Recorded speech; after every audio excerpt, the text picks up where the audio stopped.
যেমন 5ই আগস্ট সারা দেশ স্বাধীনের জন্য নেমে পড়ে, আজকে ছিল ফেসিবাসকে নির্মূল করার জন্য সবাই নেমে পড়ে 5ই ফেব্রুয়ারি।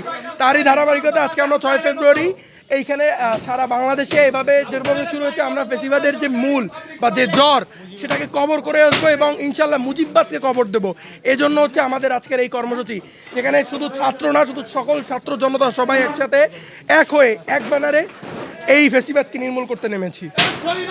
হাসিনা তার বক্তৃতা দিয়েছে এবং তারা তাদের কর্মসূচি ঘোষণা করেছে। আমি মনে করি আমাদের এত হাজার হাজার ছাত্র জনতা ভাইদের নির্বিচারে হত্যা করার পরও তারা কিভাবে বাংলাদেশে আবার নির্বাচন করতে আসে, কিভাবে তারা আবার নতুন কর্মসূচি ঘোষণা করে, তারা তাদের অপরাধকে এখন পর্যন্ত স্বীকার করেনি। আমরা এই বাংলাদেশ থেকে, এই বরগুনা জেলা থেকে মুজিবাদের সকল কিছু উপড়ে ফেলতে চাই। এই জন্য বিক্ষুব্ধ ছাত্র জনতা মুজিবাদের সকল কিছুকে স্তম্ভকে উপড়ে ফেলার সিদ্ধান্ত নিয়েছে।